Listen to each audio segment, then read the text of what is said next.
Welcome to Andhraprabha. నేను నాగేశ్వరి.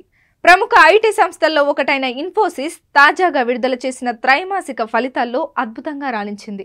ఈ ఫలితాలలో ఇన్ఫోసిస్ నికర లాభం 7,969 కోట్లుగా ఉంది. అంటే గతేడాదితో పోలిస్తే 30% పైగా అధిక లాభాలను ఇన్ఫోసిస్ గడించిందన్నమాట.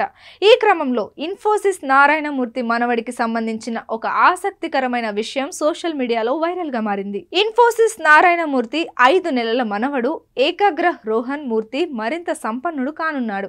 తాత బహుమానంగా ఇచ్చిన కంపెనీ షేర్ల ద్వారా ఊహ తెలియకముందే కోట్లాది రూపాయలకు యజమానిగా మారిన రోహన్ ఇప్పుడు మరో 4 కోట్లకు పైగా ఆర్జించనున్నాడు. దేశంలోనే రెండో అతిపెద్ద ఐటీ కంపెనీ అయిన ఇన్ఫోసిస్ వార్షిక డివిడెండ్ ప్రకటించడమే ఇందుకు కారణం. 2023 నుండి 24 ఆర్థిక సంవత్సరం చివరి త్రైమాసిక ఫలితాలను ఇన్ఫోసిస్ ప్రకటించింది. వీటితో పాటు ₹20 తుది డివిడెండ్, మరో ₹8 ప్రత్యేక డివిడెండ్లను ప్రకటించింది. అంటే ఒక్కో షేర్కు ₹28 చొప్పున డివిడెండ్గా చెల్లించాలని నిర్ణయించిందన్నమాట.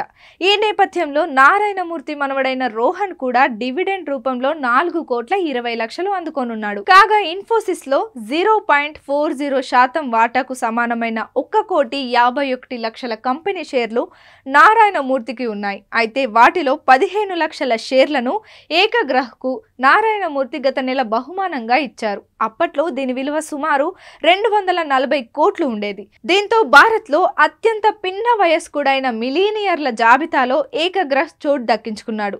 తాజాగా డివిడెండ్ రూపంలో మరో 4 కోట్లు ఆర్జించనున్నాడు.